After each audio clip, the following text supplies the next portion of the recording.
अस्सलामुअलैकुम and a very good evening. आज बिला आखिर इंतखाबात के बाद वफाकी हुकूमत की तरफ से 19 रुकनी काबीना ने हलफ तो उठा लिया। अब चाहे इस काबीना को मुतनाज़ कहा जाए या फिर इन इंतखाबात को मुतनाज़ कहा जाए, इसके नताइज तस्लीम किए जाएँ या फिर ना किए जाएँ, चाहे अपोजिशन की मखसूस नशिस्तों पर आईनी तौर पर या गैर आईनी तौर पर कब्जा किया जाए, लेकिन ये तो हो गया कि हुकूमत भी बन गई और उनकी काबीना भी बन गई। अता तारड़ साहब, जिनके पास वजारत इत्तलात आई है, उनका कहना यह है कि हुकूमत की जो पहली तरजीह है वो ये है कि अखराजात में कमी की जाए और जो माशी मसाइल हैं उसका फौरी हल किया जाए, और उसके लिए IMF का जो एग्रीमेंट है वो बिल्कुल सर पर मौजूद है। लेकिन देखना यह है कि क्या IMF के मुतालबात को हुकूमत तस्लीम करके महंगाई के तूफान में कुछ मजीद इजाफा कर देती है, या फिर अवाम के लिए रिलीफ की कोई गुंजाइश पैदा करने की कोशिश की जाती है, जो बज़ाहिर इस वक्त नामुमकिन नजर आ रहा है। दूसरी तरफ अगर अपोजिशन बेंचेस की तरफ देखें तो जहां अपोजिशन को इस वक्त तक ये भी हजम नहीं हुआ है कि उनकी अपनी मखसूस नशिस्तों पर, जिसपे उनके बकौल उनका आईनी तौर पर हक है, उस पर हुकूमत की जमातों की तरफ से बंदर बांट के तौर पर तकसीम कर ली गई है। उसके बाद अब अपोजिशन ये तय कर चुकी है कि भरपूर एहतजाज किया जाएगा, चाहे रमज़ान हो चाहे रमज़ान के बाद का दौर हो, लेकिन एहतजाज करके हुकूमत के ऊपर दबाव बरकरार रखा जाएगा। और दूसरी तरफ ये भी कहा जा रहा है कि इस मरतबा JUIF और पाकिस्तान तहरीक इंसाफ अगर मिलकर एहतजाज करेंगी तो यकीनन हुकूमत के लिए इसे निगलना बड़ा ही मुश्किल निवाला साबित होगा। और ऐसे में खास तौर पर जरदारी साहब का सदर मुमलिकत बनना इस बात का भी इशारा है कि पाकिस्तान पीपल्स पार्टी की तरफ से मुस्लिम लीग नून को भरपूर सपोर्ट मिलेगी, यानी कि ऐवान सदर भी उतना ही इन्वॉल्व होगा और उतना ही मजबूत होगा और उतना ही सपोर्ट करेगा वजारत उज़्मा को, जिसके ऊपर मुस्लिम लीग नून बराजमान है, जितना मुस्लिम लीग नून की कोशिश होगी कि सदारती कुर्सी को मजबूत किया जा सके। मुफाहिमत की बादशाह जरदारी साहब को कहा तो जाता है, लेकिन अब देखना ये होगा कि इस मुफाहिमत का दायरा अपोजिशन बेंचेस की तरफ जाएगा या फिर सिर्फ नून लीग और पाकिस्तान पीपल्स पार्टी ही इख्तिदार के मजे लूटेंगे। प्रोग्राम के पहले हिस्से में इस पर बात करने के लिए हमारे साथ मौजूद हैं पाकिस्तान तहरीक इंसाफ के सीनियर रहनुमा आमिर डोगर साहब। उन्हीं से बात करते हैं और ये जानते हैं कि गुज़िश्ता रोज़ जो भरपूर एहतजाज की कोशिश थी, उसमें जिस तरीके से सूबाई और वफाकी हुकूमत की तरफ से रखना डालने की कोशिश की गई, उसके बाद पाकिस्तान तहरीक इंसाफ का लाहेमल क्या होगा। आमिर साहब, सर बहुत शुक्रिया आपके कीमती वक्त के लिए। सर ये फरमाइएगा कि कल एक भरपूर एहतजाज की कोशिश की गई और बड़े शहरों में ये पाकिस्तान तहरीक इंसाफ की तरफ से एफर्ट थी कि एक पुरअमन एहतजाज किया जाए, लेकिन रिस्पॉन्स में बहुत से लीडरों को गिरफ्तार किया गया। तो क्या PTI ने कोई पॉलिसी में अब तब्दीली की लिए सोच विचार शुरू कर दिया है, या फिर ये जो बात हो रही है कि रमजान में भी और उसके बाद भी एहतजाज जारी रहेगा, तो क्या यही टोन सेट करने जा रहे हैं आप लोग आने वाले हफ्तों में भी? बिस्मिल्लाहिर्रहमानिर्रहीम। पहले तो कल जो एहतजाज हमने पुरअमन किया और उसके ऊपर जो मरियम की पंजाब पुलिस ने हम पर चढ़ दौड़ी और जिस तरह क्रैक डाउन किया, ये शर्मनाक है। आपने देखा हमारे सीनियर वकला, हमारे कारकुन, हमारी ख़वातीन पे जिस तरह लाठी चार्ज किया गया, तशद्दुद किया गया, उन पर सैकड़ों दहशत गर्दी के मुकदमे बनाए गए। क्या ये जमहूरियत है? क्या हम इस मुल्क के शहरी नहीं हैं? क्या रियासत माँ का दर्जा नहीं रखती? क्या हमें आईने पाकिस्तान एक पुरअमन एहतजाज करने की इजाज़त नहीं देती? क्या हमारे दौरे हुकूमत में इन्होंने जहाँ जहाँ भी एहतजाज किया, क्या इस तरह का मुजाहरा जो कल मरियम नवाज ने किया, उस फस्तायत का कोई एक मिसाल दे दें हमने ऐसी की हो? तो ये तसलसल है उस फस्तायत का, उस PDM की हुकूमत का जो PDM 2 की सूरत में इस मुल्क के ऊपर अज़ाब की शक्ल में नाजिल हो गई है। ऐसे कभी हो सकता है कि अगर आप किसी पॉलिटिकल पार्टी से बल्ला भी ले लें, उसके लेवल प्लेइंग फील्ड भी ना दें, उसके 1.5 साल से कारकुनों को, उनके MNAs को, MPs को, ख्वाहिशमंद इलेक्शन लड़ने वालों को फोर्स्ड प्रेस कॉन्फ्रेंसें करवा दें, एबडक्ट कर दें, इलेक्शन कैंपेन ना करने दें, झंडा ना लगाने दें, और फिर आखिर में अगर वो जीत कर आ जाएं और फिर उनका हक छीन लें, फिर उसके बाद अगर वो असेंबली में बैठ जाएं तो उनके साथ जो आईने पाकिस्तान कहता है कि उस मुतनासिब नुमाइंदगी से जो खसूसी नशिस्तें आई हैं वो भी ले लें, फिर भी आपका पेट नहीं भर रहा, और अगर हम सड़कों पे निकलें तो फिर भी हमें मारें पीटें। ऐसा कभी आपने देखा है? ये कौन सी जमहूरियत है? ये सारी जाली हुकूमत है, ये बंदर बांट है, ये वो टोला है जो 16 महीने पहले इस मुल्क का बेड़ा गर्क कर गया आज फिर एक अजाब की शक्ल में नहीं, हम पर लेकिन नाजिल हो गया। आमिर भाई मुझे एक लेकिन सवाल अल्लाह की की मुझे एक ज़ात सवाल बड़ी की है। इजाजत दें आमिर भाई। देखिए, बात दुरुस्त है, एहतजाज आईनी हक है, सियासी जमात का भी ये काम, पाकिस्तानी का भी।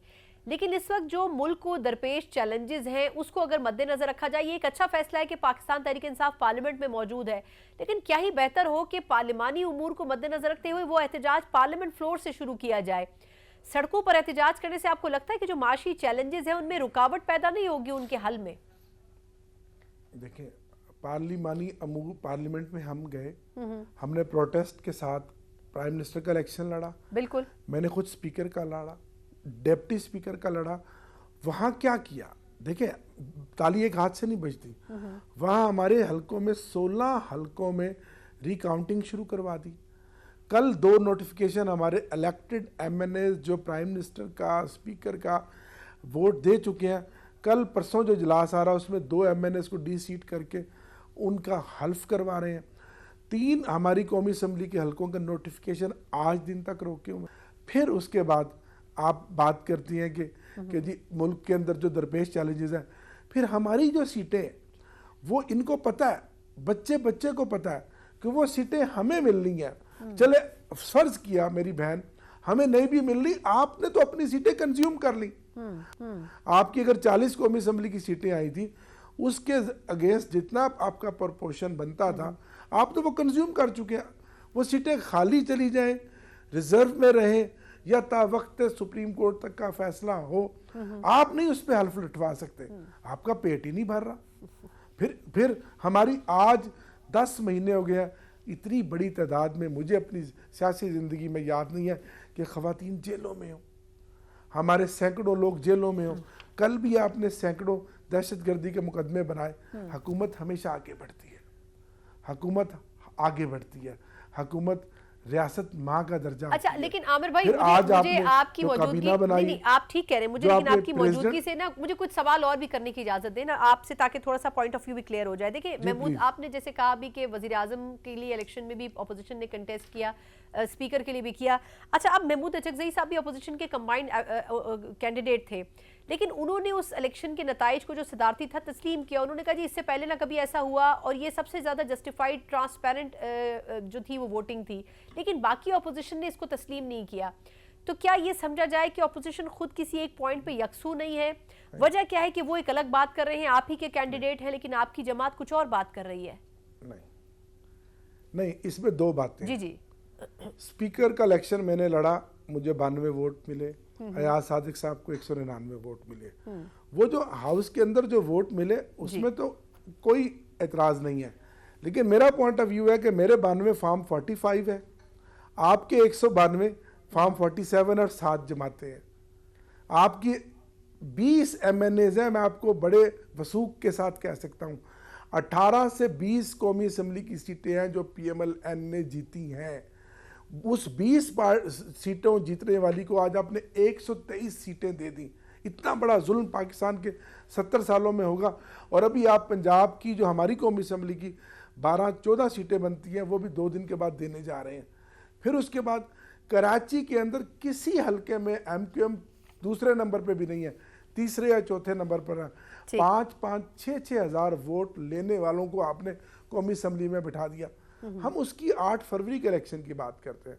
सदर का इलेक्शन हो गया, हमने एहतजाज के साथ कबूल किया। स्पीकर का इलेक्शन हो गया, एहतजाज के साथ कबूल किया। डिप्टी स्पीकर का हुआ, एहतजाज के साथ कबूल किया। प्राइम मिनिस्टर का हुआ, एहतजाज के साथ कबूल किया। हमारा कहने का मकसद है कि ये सारे का सारा प्रोसेस ही जाली है। नहीं, लेकिन आमिर भाई ये देखिए, आप ठीक कह रहे हैं, रिजर्वेशंस पीटीआई की अपनी जगह है, लेकिन देखिए जिस तरह गंडापुर साहब कह रहे हैं कि एक कमीशन बनना चाहिए धांधली के ऊपर, अगर ऐसा कोई प्रोसेस होता है तो क्या वो एक्सेप्टेबल होगा और किस किस्म का कमीशन पीटीआई डिमांड कर रही है? दूसरा ज़िमनी सवाल ये कि अयाज सादिक साहब ये कह रहे हैं कि ऑपोजिशन अगर डायलॉग कर ले हमसे तो हम इसके लिए तैयार हैं और ये मायूस नहीं करेंगे उनको हम डायलॉग्स में। तो क्या पीटीआई की तरफ से ये कहा जा सकता है कि हम डायलॉग के लिए तैयार हैं? फिर देखें हुकूमत के लिए हुज्जत तमाम तो पीटीआई को कर लेनी चाहिए ना। जी जी, मेरी बहन, डायलॉग के लिए एक माहौल बनाया जाता है। कल जो कुछ पंजाब में हुआ है, जो गुल्लू भट्ट चढ़ दौड़े हैं हमारे नहते कारकुनों पे, खींच के गाड़ियों से उठा के मारा है और गाड़ियों में फेंका, आपने देखा है कभी ऐसा? ये तो फिर सीधा, ये जमहूरियत तो ना हुई ना, या तो अब कहते हैं कि जी जमहूरियत नहीं, आप हम पर मुसल्लत हैं।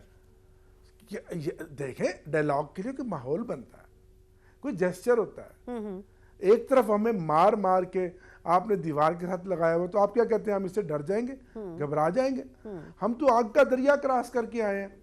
हम आगे भी इसी तरह अपना आईनी एहतजाज भी करेंगे, अपने मौक़िफ़ पर भी कायम रहेंगे, और जब तक हमें हक नहीं मिलता हम पुरअमन एहतजाज करेंगे। हम कोई कानून को हाथ में नहीं लेंगे, किसी सरकारी इमलाक को नुकसान नहीं पहुंचाएंगे।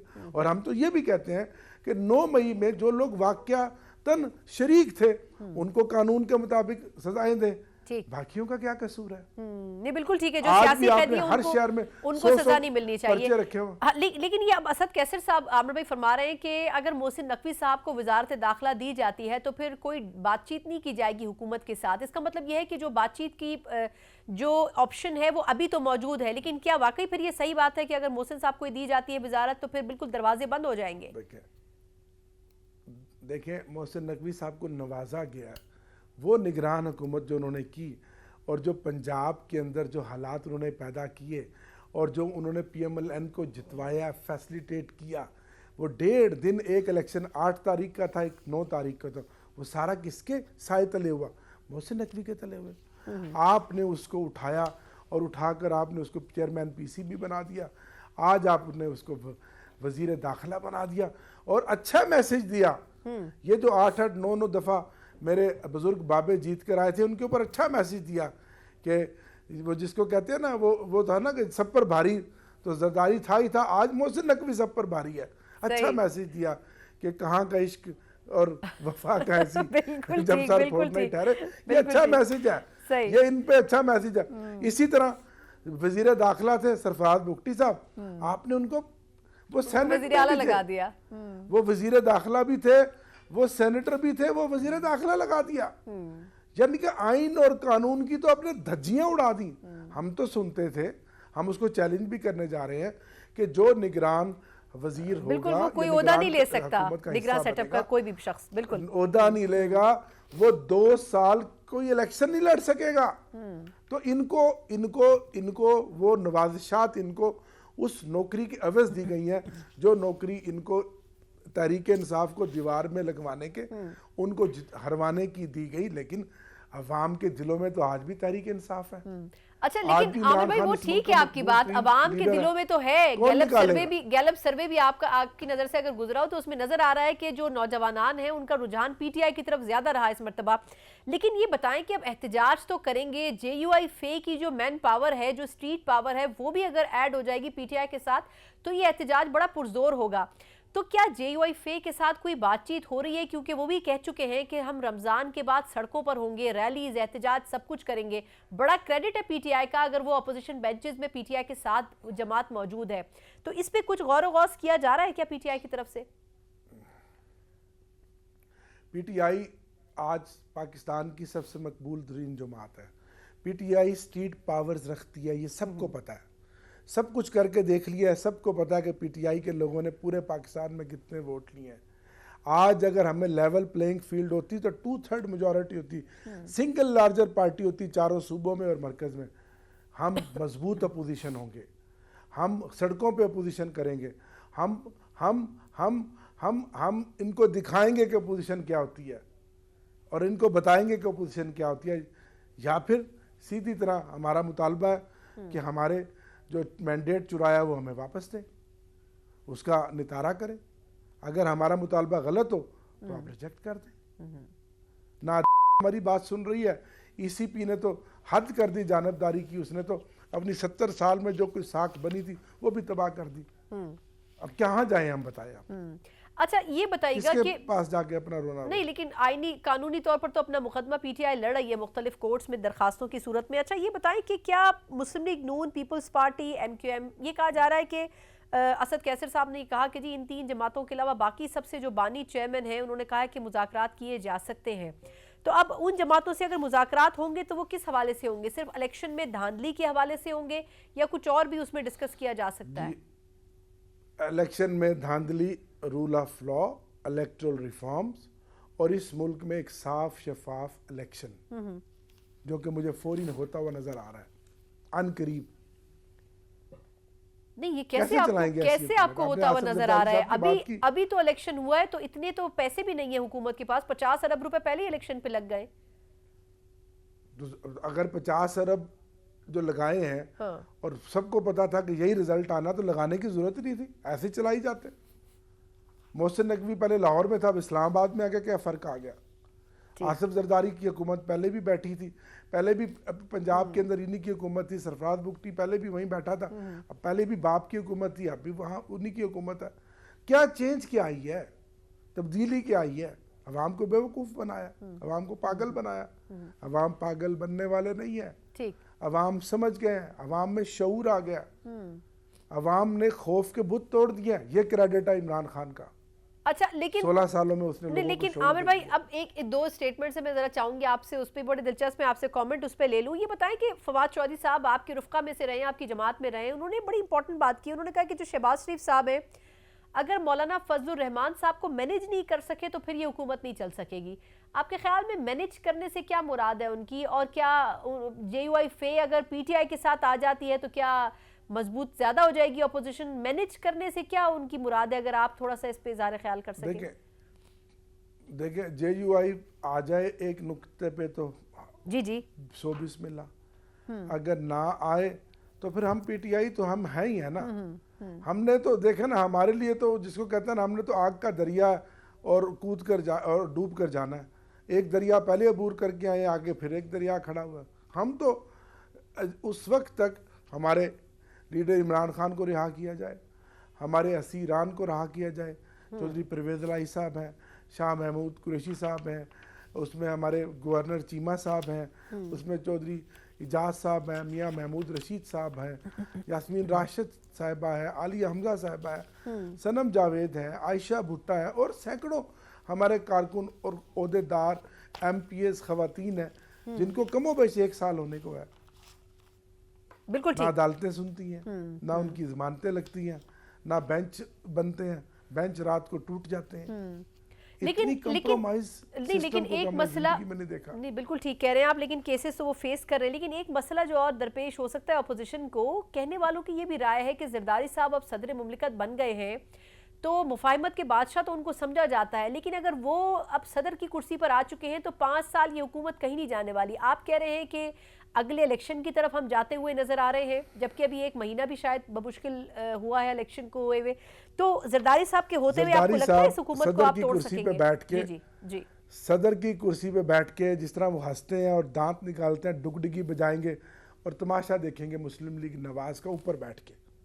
अच्छा, आपको लगता है कि वो इंटरफेयर नहीं करेंगे? आप आगे तो चलिए, वो डुगडुगी बजाएंगे, डुगडुगी नहीं, लेकिन आपको लगता है कि क्या पाकिस्तान तहरीक इंसाफ की तरफ झुकाव हो जाएगा आने वाले वक्त में पीपल्स पार्टी का?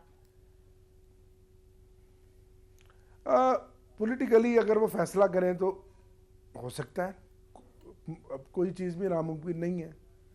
बहुत पॉलिटिकली चीज़ों को जरदारी साहब से बेहतर कोई ज़्यादा अदराक नहीं रखता, लेकिन उन्होंने अपना नज़रिया तो दफन कर दिया ना। वो जो नवाज शरीफ शहबाज शरीफ कहता था घसीटूंगा, तो वो पता चला कि किसी को इतना भी नहीं घसीटना चाहिए कि वो प्रेसिडेंट की कुर्सी पे बैठ जाए। और वो जो बिलावल साहब का नजरिया था कहाँ गया? वो जो शहादतें थी बेनज़ीर साहबा की इस जमहूरियत के लिए, आइन के, इन्हीं के लिए लड़ती रही। नहीं तो अगर पीपल्स पार्टी ने, मेरा आखिरी सवाल, अगर आपकी तरफ एक मर्तबा फिर हाथ बढ़ाया दोस्ती का, तो क्या उस वक्त भी PTI झड़क देगी या फिर हो सकता है कि हाथ थाम ले? देखें, ये सारी बातें कबल अज़ वक्त है, अभी तो हम कुछ नहीं कह सकते इन बातों का। हमने पीपल्स पार्टी का बिलावल साहब की स्पीच बड़े तहम्मुल से सुनी, 40 मिनट। 41वें मिनट वो आपके सामने वो जब आ गए, थोड़ा सा आपने देखा हमारी तरफ, तो फिर हमारी तरफ भी भरपूर जवाब मिला। तो लेकिन हमारा असल जो चोर है मैंडेट, वो PMLN है। ठीक, PMLN हमारी मैंडेट चोर है, MQM हमारी मैंडेट चोर है। पीपल्स पार्टी जिस तरह से आई है वो आपको पता ही है। बिल्कुल ठीक, बहुत बहुत मैंडेट शुक्रिया। हमारा इन्होंने चोरी किया। बिल्कुल ठीक, बहुत बहुत शुक्रिया आमिर भाई। आमिर डोगर साहब, पाकिस्तान तहरीक इंसाफ के सीनियर रहनुमा, हमारे साथ मौजूद हैं। पाकिस्तान तहरीक इंसाफ की कोशिश है कि स्ट्रीट पावर के जरिए, प्रोटेस्ट के जरिए, चाहे वो पुरअमन एहतजाज की सूरत में हो, यकीनन हुकूमत के ऊपर एक प्रेशर बिल्डअप करके रखा जाए और रमज़ान के बाद इस प्रेशर में मजीद इजाफा होने की तवक्को है। जो अव्वलीन मुतालबात है पाकिस्तान तहरीक इंसाफ के, वो मुख्तलिफ फोरम्स के ऊपर उसका बारहा जिक्र भी करती रही है। एक मुख्तसर वक्फा, उसके बाद बात करेंगे कि रमज़ान की आमद से पहले ही महंगाई का जो तूफान इस वक्त बरपा है, IMF से मुआहदे की सूरत में जो किसी भी सूरत करना तो पड़ेगा, इस महंगाई के तूफान में मजीद इजाफा होगा। हुकूमत के पास ऑप्शंस क्या हैं, इन पर बात करेंगे एक ब्रेक के बाद। ब्रेक के बाद एक बार फिर आपको खुशामदीद कहते हैं। आज वफाकी काबीना तो तरतीब दे दी गई है, लेकिन उसके बाद वफाकी हुकूमत के नुमाइंदों का ये कहना है कि इस हुकूमत की जो पहली तरजीह है वो माशी इस्लाहात है। माशी जो मसाइल हैं उनको मद्देनज़र रखते हुए फैसले किए जाएंगे और उन मसाइल को ख़त्म करने की कोशिश की जाएगी। इसी वजह से महदूद काबीना भी बनाई जा रही है और अखराजात को भी कंट्रोल करने की कोशिश की जा रही है। लेकिन ये सब कुछ एक ऐसे वक्त में कहा जा रहा है जब एक तरफ IMF से मुज़ाकरात होने हैं और उनकी तरफ से एक लंबी फहरिस्त थमाए जाने की उम्मीद की जा सकती है, और दूसरी तरफ अगर हम हफ्तेवार महंगाई के हवाले से शरह देखें तो जो रिपोर्ट जारी की गई है उसमें यह कहा गया है कि न सिर्फ 1.1% महंगाई में इजाफा हुआ है, बल्कि हफ्तावार महंगाई की सालाना जो शरह है वो तकरीबन 32% से ऊपर जा चुकी है। अब ऐसे में महंगाई को कंट्रोल करना तो दूर की बात है, कुछ इस्लाहाती जो अवामिल हैं उनके ऊपर गुफ्तगू करना भी इस हुकूमत के लिए कितना मुश्किल होगा। और एक ऐसे वक्त में जब आप IMF से मुआहदा भी करने जा रही हैं, ये सारे वो चैलेंजेस हैं जो कि हुकूमत को दरपेश हो सकते हैं। इसी के ऊपर बात करने के लिए हमारे साथ मौजूद साबिक वज़ीर ख़जाना डॉक्टर सलमान शाह साहब। शाह साहब, बहुत शुक्रिया सर आपके कीमती वक्त के लिए। सर, पहले तो ये बताइएगा कि जो माशी टीम तरतीब दी गई है इस वक्त वज़ीर आज़म की तरफ से, मामून खुसूसी भी हैं, वज़ीर ख़जाना भी हैं, लेकिन आपको लगता क्या है कि क्या ये टीम इस वक्त जो मसाइल माशी तौर पर दरपेश हैं उनके लिए भरपूर तरीके से तैयार है, या कुछ एमरजेंसी नाफिज करने की ज़रूरत है हुकूमत को भी इस्लाहात के हवाले से?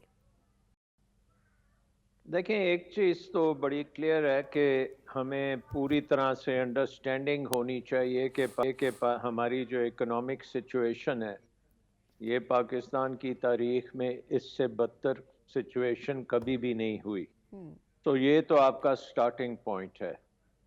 तो इसका मतलब क्या है? इसका मतलब ये है कि पिछले 75 सालों में जो हमने काम किए हैं उनके नतीजे में इकॉनमी अब एक ऐसी जगह पे पहुंच चुकी है जिसको आप कह सकते हैं कि इमरजेंसी वार्ड से भी अगली क्रिटिकल वार्ड में है। और इससे निकलने के लिए बड़ी सब्सटेंशियल आपको चेंजेस करनी पड़ेंगी, not only in the way you work, in the way you think, economic planning, economic implementation, size of the government, role of the government, role of the markets, ये सारी चीज़ों पे बहुत ज़्यादा क्लैरिटी की ज़रूरत है और वो करनी पड़ेगी। अब मैं अभी तो ये जो कैबिनेट बनी है इसके लिए यही कह सकता हूँ कि good luck to them and they I hope कि ये डिलीवर कर सकते हैं।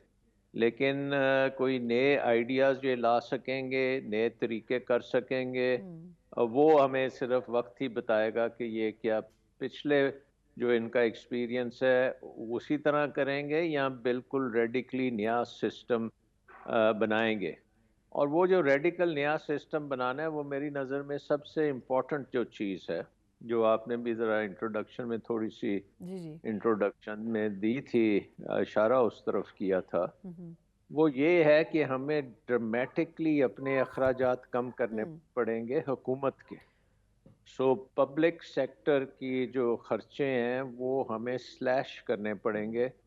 हुकूमत में आपने कहा छोटी कैबिनेट बनेगी, तो इसका मतलब है कि इसके साथ बहुत सी मिनिस्ट्रीज जो हैं उनको भी आपको ख़त्म करना पड़ेगा। और 18th अमेंडमेंट के मुताबिक जो रोल है फेडरल गवर्नमेंट का और जो रोल है प्रोविंशियल गवर्नमेंट्स का और जो रोल इन्विजन किया जाता है लोकल गवर्नमेंट्स का उसके मुताबिक आपको हुकूमत का स्ट्रक्चर भी बनाना पड़ेगा। ठीक। सो आई थिंक एक तो ये बात है कि स्ट्रक्चरल रिफॉर्म्स में हुकूमत के स्ट्रक्चर को हमने देखना है और उस स्ट्रक्चर को कॉन्स्टिट्यूशन के मुताबिक और जो अपने 18th अमेंडमेंट में किए थे चीज़ें वो करनी पड़ेगी। इसका मतलब ये है कि फेडरल गवर्नमेंट जो है प्राइमरीली अगर आप देखें तो 4-5 मिनिस्ट्रीज बनती हैं, जिसमें फॉरेन अफेयर्स है, जिसमें इकोनॉमिक अफेयर्स आप कह सकते हैं। बाकी जो चीज़ें हैं वो और लॉ एंड ऑर्डर हो सकता है, बट बाकी चीज़ें जो हैं वो प्रोविंशियल गवर्नमेंट तक हैं, ठीक। अच्छा जिसमें शाह साहब, सर एजुकेशन, मुझे मुझे एक सवाल की इजाज़त दें आप। एक्सेट्रा। बिल्कुल ठीक है, ये नज़र भी आ रहा है कि कुछ चंद मोटी मोटी वजारतें जो है वफाक के पास हैं, बाकी बहुत ज़्यादा उनकी तरफ से कोशिश नहीं की गई। अलबत्ता जो इत्तेहादी जमातें हैं उनको एक एक दो दो वजारतें ज़रूर दी गई हैं। सर ये जो IMF से एग्रीमेंट होना है, एक तो ये खबरें हैं कि तकरीबन दुगने अमाउंट के ऊपर ये एग्रीमेंट करने की तैयारी हो रही है, तकरीबन 8 अरब डॉलर के लिए कोशिश की जा रही है। दूसरा सर जो उनकी तरफ से शराइत आ रही हैं कि GST को बढ़ा दिया जाए, कुछ चीज़ों के ऊपर से सब्सिडीज़ ख़त्म कर दी जाएं। अगर ये सब हो जाता है तो फिर तो बड़ा मुश्किल होगा इस सूरत हाल को कंट्रोल करना जो महंगाई में इजाफा हो रहा है। जी, पहली बात तो जो अब हम पहले बात कर रहे थे, जी। ये एक एक दो दो मिनिस्ट्रीज इत्तेहादियों को देने का जो मसला है ना, ये हमारी इकोनॉमिक सिचुएशन से इसका डायरेक्ट कॉन्फ्लिक्ट है। और हम ये अब अफोर्ड नहीं कर सकते कि आप इत्तेहादियों को खुश करने के लिए या दूसरों को मरात देने के लिए काम करें। आपने सिर्फ इकोनॉमिक स्टेबिलिटी और इकोनॉमिक ग्रोथ पे रखना है। आपने ये किसी को नवाजना नहीं है। नंबर वन, ये बात बड़ी इम्पोर्टेंट है, और ये पहला ही आपका कॉन्सेप्ट कि सारे इत्तेहादियों को आपने अकोमोडेट करना है। उसका मतलब यही होगा कि 70-80 मिनिस्ट्रीज बन जाएंगी और उनके अखराजात होंगे, फिर उनकी पूरे लवाजमात होंगे। तो ये तो आपको डेफिनेटली ख़त्म करना पड़ेगा। दूसरी चीज़ ये है कि IMF से अगर आपको सपोर्ट मिल रही है, तो IMF की सपोर्ट जो है वो मॉनेटरी सपोर्ट से ज़्यादा इम्पोर्टेंट है कि आप रिफॉर्म्स की तरफ जाएं। और IMF आपको सिर्फ फाइनेंसिंग टाइम बीइंग के लिए देता है कि आप अपने आप को ठीक कर सकें। सो वो अगर आप करेंगे तो उसके लिए आपको ज़्यादा पैसा IMF से नहीं चाहिए, बट IMF से ज़्यादा जो आपको चाहिए रिफॉर्म्स के लिए कि आपने अपने अदारे कैसे ठीक करने हैं। टैक्स के निज़ाम में आपको पता है कि हम वर्ल्ड बैंक से कई बार कर्जे ले चुके हैं, millions and billions of dollars में, लेकिन वो FBR ठीक करने में हम नाकाम रहे हैं। इसी तरह आपकी जो पब्लिक सेक्टर के डेवलपमेंट प्रोग्राम्स हैं, उनमें खर्चा होता है लेकिन उनके रिजल्ट्स नहीं आते। 20-20 साल का थ्रो फॉरवर्ड है, इतने प्रोजेक्ट्स हैं जो कभी कंप्लीट भी नहीं होते। और ब्यूरोक्रेसी का रोल जो है वो इकोनॉमी में बहुत ही ज़्यादा हो चुका है। सो बेसिकली अगर आपने वाकई इकोनॉमिक रिफॉर्म्स करनी है तो एक तो हुकूमत का साइज छोटा करना पड़ेगा, दूसरी आपको हुकूमत का रोल ख़त्म करना पड़ेगा और डीरेगुलेट करना पड़ेगा इकोनॉमी को। ठीक। और आपको एक मार्केट इकोनॉमी की तरफ जाना पड़ेगा। इस वक्त हुकूमत का फुटप्रिंट जो है इकोनॉमी में वो ज़रूरत से ज़्यादा है। कोई 70-80% के करीब हुकूमत की कंट्रोल है इकोनॉमी पे, तो उसको आपको कम करना पड़ेगा और एंटरप्रेन्योरशिप के लिए रास्ते खोलने पड़ेंगे, जिसका मतलब है deregulation and facilitation for the private entrepreneurs. उनके लिए आपको प्रमोट करनी पड़ेगी इन्वेस्टमेंट। और इस वक्त हम देख रहे हैं कि पाकिस्तान का बैंकिंग का निज़ाम जो है उसमें तो प्राइवेट सेक्टर को कुछ नहीं मिल रहा। वो सारे का सारा पैसा जो है वो हुकूमत लेके जा रही है। अच्छा तो अब लेकिन बेसिकली जी जी सर पॉइंट जी, पॉइंट आपका आ गया। अच्छा लेकिन शाह साहब अब दो बातें हैं। एक तो ये कि जो मोहम्मद औरंगजेब साहब हैं उनको डार साहब पे तरजीह दी गई है, मतलब ये एक बहुत बड़ी डेवलपमेंट है कि नून लीग ने उन पर कॉम्प्रोमाइज़ करके मोहम्मद औरंगजेब साहब को मौका दिया। एक तो ये कि आपको खुद क्या लगता है, क्या इन चैलेंजेस को वो एज अ बैंकर भी बखूबी समझते हैं? और दूसरा ये जो महंगाई की शरह तकरीबन मोर देन 32% पर जा चुकी है, इसको नीचे लाना तो दूर की बात है, लेकिन क्या इस पर हम रुक सकेंगे? क्योंकि पिछले एक हफ्ते में भी 1% से ऊपर इंक्रीज हो गया। तो अगर हर हफ्ते ये इंक्रीज होता जाएगा तो हम तो बहुत ऊपर जा चुके हैं। तो हम कैसे कंट्रोल करेंगे? डेली बेसिस पे जो एक्सपेंसेस हैं वो आम आदमी की पहुंच से बाहर हो चुके हैं। जी, आई थिंक एक तो ये है कि मिनिस्ट्री ऑफ फाइनेंस का बड़ा कलीदी रोल होता है, और ऑब्वियसली मिनिस्टर ऑफ फाइनेंस एक बहुत ही इम्पोर्टेंट पोजीशन है। और उसमें कुछ एरियाज पॉलिसी के होते हैं और कुछ एरियाज जो हैं वो आपके अखराजात बजटिंग के साथ तल्लुक़ रखता है। तो अगर औरंगज़ेब साहब जो हबीब बैंक से आए हैं, बहुत बड़े बैंकर हैं, तो एक चीज़ तो उनसे एक्सपेक्ट की जाएगी कि जो भी वो पैसा खर्च करेंगे, उसका वो इवैल्यूएशन बड़ी अच्छी करेंगे कि इस पैसे का कोई रिटर्न आ रहा है इकोनॉमी को, कोई नहीं आ रहा। यानी जी। कि वो तमाम प्रोजेक्ट्स जो पाकिस्तान को रिटर्न नहीं देते बल्कि वो एक संक कॉस्ट बन जाते हैं, उसको ये रोकेंगे। और पाकिस्तान की जो भी है अखराजात, उनको कॉस्ट बेनिफिट एनालिसिस पूरी तरह करेंगे। दूसरी चीज़ ये है कि उनका प्राइवेट सेक्टर से बड़ा गहरा रिश्ता है, तो मैं उम्मीद रखूंगा कि वो प्राइवेट सेक्टर को तरजीह देंगे फाइनेंसिंग के लिए, कि ठीक। मुल्क की जो फाइनेंसिंग है या बैंक का जो क्रेडिट है वो ज़्यादातर प्राइवेट सेक्टर को जाए, और हुकूमत जो इस वक्त हम जिसे कहते हैं क्राउडिंग आउट कर रही है प्राइवेट सेक्टर को, उसको रोके। ठीक, बिल्कुल ठीक। तो औरंगजेब के लिए एक बड़ा चैलेंजिंग टास्क हम्म। होगा कि उसने पॉलिटिशियंस की ख्वाहिशात के मुताबिक नहीं चलना, उसने बिल्कुल। इकोनॉमिक जो ज़रूरियात हैं उन पे उन्होंने जाना है। और उसमें ये है कि हुकूमत के अखराजात कम करने हैं, जो भी हुकूमत अखराजात करे उसके रिटर्न्स बड़े अच्छे होने चाहिए। और नंबर दो, प्राइवेट सेक्टर को फैसिलिटेट करना है, और credit to the private sector उसको फर्दर इम्प्रूव करना है। ठीक। फिर उन्होंने स्टेट ओन्ड एंटरप्राइजेस जो हैं उनको बंद करना है। बहुत सी चीज़ें हैं जो चल रही हैं, और वो एक बड़ा खुश उसलूबी के साथ करने की ज़रूरत है, ट्रांसपेरेंसी के साथ ज़रूरत है, तो जी। वो उनका एक्सपीरियंस जो है वो उधर हेल्पफुल डेफिनेटली हो सकता है। सो स्टेट ओन्ड एंटरप्राइजेस की प्राइवेटाइजेशन और जो बंद करने हैं उनको बंद करेंगे। तो ठीक, बिल्कुल बहुत सा ठीक। काम है, ये उनको करने की ज़रूरत होगी, तो वक्त बताएगा कि वो कामयाब होते हैं कि नहीं होते। ठीक, बिल्कुल ठीक। बहुत बहुत शुक्रिया डॉक्टर सलमान शाह साहब, साबिक वज़ीर ख़जाना। बहुत ही इंपॉर्टेंट पॉइंट्स जिनके ऊपर नए आने वाले वज़ीर ख़जाना को फोकस रखना है, अदरवाइज इस गिरती हुई मीशत को सहारा नहीं मिल सकेगा। एक मुख्तसर वक्फा, उसके बाद बड़ी इंटरेस्टिंग रिपोर्ट गैलप की तरफ से एक एग्जिट पोल जारी किया गया है, और इस एग्जिट पोल में ये बताया गया है कि 2024 के जो इंतखाबात हुए उसमें नौजवानों के एक बड़े हल्के ने पाकिस्तान तहरीक इंसाफ को वोट दिया है, जबकि जो पुख्ता उम्र के लोग थे उनका झुकाव मुस्लिम लीग नून की तरफ रहा। इस सर्वे में मजीद क्या कहा गया है, इस पर बात करेंगे एक ब्रेक के बाद।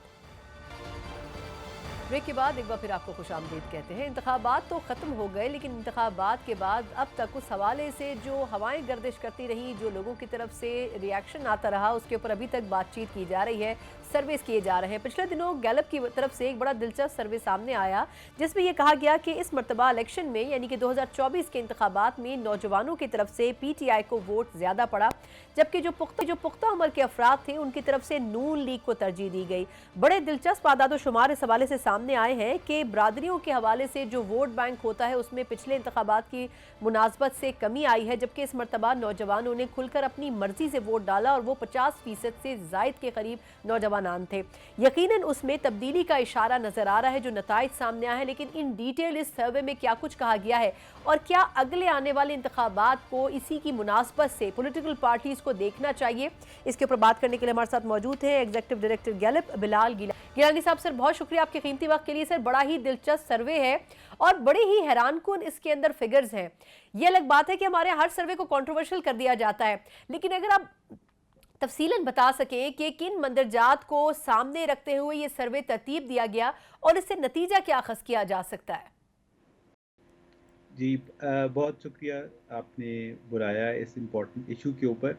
सो गैलप पाकिस्तान 1988 के इलेक्शन से लेके अब तक जितने भी इलेक्शंस हुए हैं, उस दिन इलेक्शन वाले दिन और फिर उससे अगले दिन एक सर्वे करता है, जिसमें मकसद सिर्फ ये जानना होता है कि जिस शख्स ने वोट डाला उसने आखिर क्यों वोट डाला, और अगर किसी पार्टी को वोट डाला तो उसके डालने वालों की कॉम्पोजिशन क्या है, क्या मर्दों ने किसी खास पार्टी को तरजीह दी, क्या जवानों ने किसी खास पार्टी को तरजीह दी। तो ये एक तसलसल है जो 1988 के इलेक्शन से चला आ रहा है। हमारी वेबसाइट पे तमाम रिपोर्ट्स मौजूद हैं। इस सर्वे में भी हमने तकरीबन 4000 वोटर्स जो कि मुल्क के तमाम डिस्ट्रिक्ट्स पर फैले हुए थे, अर्बन और rural, young and old, educated and uneducated, हमने उनसे जाकर ये सवाल पूछा कि आपने किसको वोट डाला और क्यों वोट डाला। और फिर कुछ सवाल जो कि आपने भी बताया कि बरादरी के हवाले से वोट डाला, वोट डालने की रीज़न्स क्या थी। तो कुछ हमारे पास इस सवालों में एक ट्रेंड भी नज़र आता है कि 1988 में क्या जवाब आया था, 2013 में क्या जवाब आया और अब क्या जवाब आया।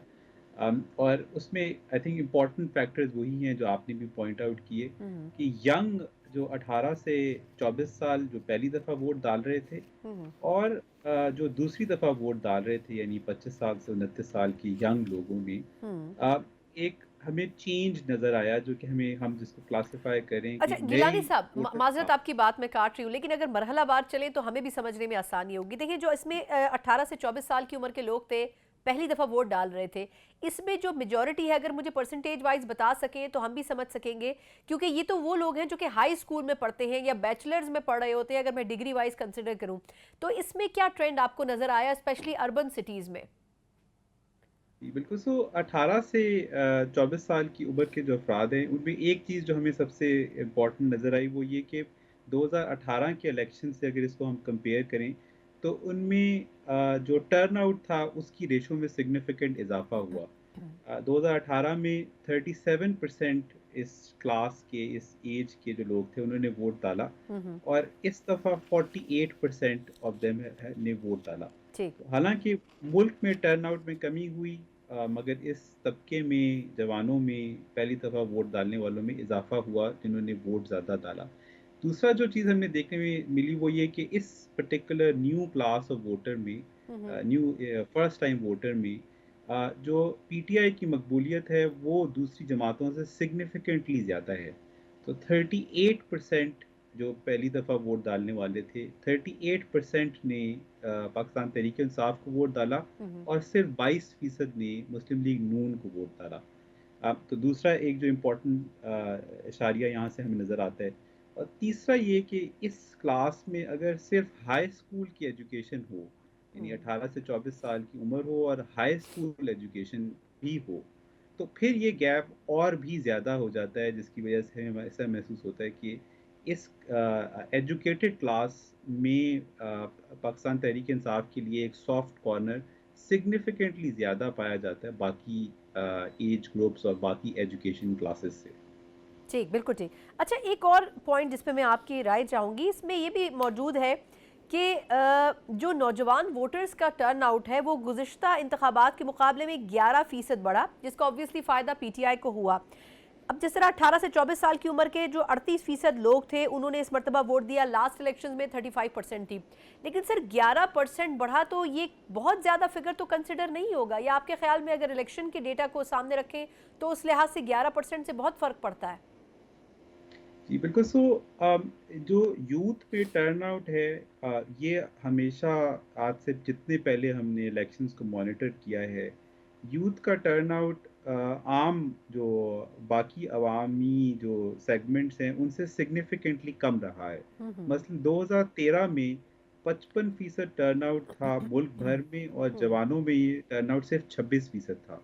अगर ठीक। हम पिछले इलेक्शन 1988 पर भी चले जाएं, तो तब भी यूथ में टर्नआउट बहुत कम था। हम्म। तो इस वजह से अगर इसको हिस्टोरिकल तनाजुर में देखें तो ये एक बहुत बड़ी तब्दीली है कि मुल्क में यूथ ने फाइनली इलेक्शन वाले दिन वोट डालने की ठान ली है। और हम्म। हमें इस बात पे को भी देखना होगा कि इस इलेक्शन में उनको रोकने के लिए तमाम हरबे इस्तेमाल किए गए ठीक। किसी न किसी फॉर्म में। तो हम्म। उन्होंने इन तमाम हर्डल्स को अबूर किया। मेरे ख्याल से ये पाकिस्तान की डेमोक्रेसी के लिए एक इम्पॉर्टेंट टर्निंग पॉइंट है कि यूथ हम्म। ने हम्म। एक डेमोक्रेटिक रास्ता इख्तियार करने की कोशिश की है। अच्छा, एक ज़िमनी सवाल वो ये कि आपके ख्याल में अगर इन जनरल बात की जाए तो किस सूबे में सबसे ज़्यादा यूथ ने रिस्पॉन्ड किया, केपी में, पंजाब में, सिंध में या बलूचिस्तान में?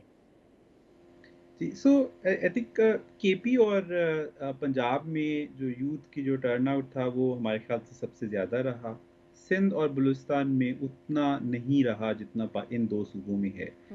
इसमें मुख्तलिफ अवामिल हैं। आई थिंक ख्वाहिश तो तमाम पाकिस्तान के नौजवानों की थी, मगर सिंध और बलूचिस्तान में रास्ते बहुत लंबे हैं, रास्ता दुश्वार भी है पोलिंग का मरहले तक।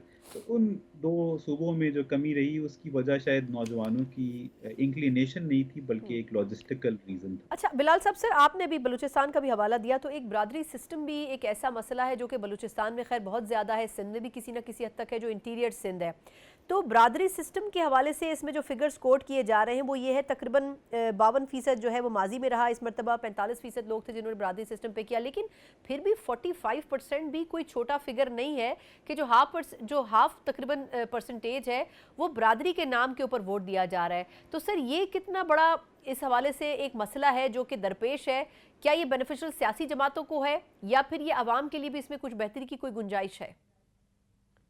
बिल्कुल। सो आई थिंक जो बरादरी है उसका जो होल्ड है या उस बरादरी की बेसिस के ऊपर वोट डालने की शरह है, ये पिछले कुछ इलेक्शंस में सिग्निफिकेंटली ड्रॉप हो रही है।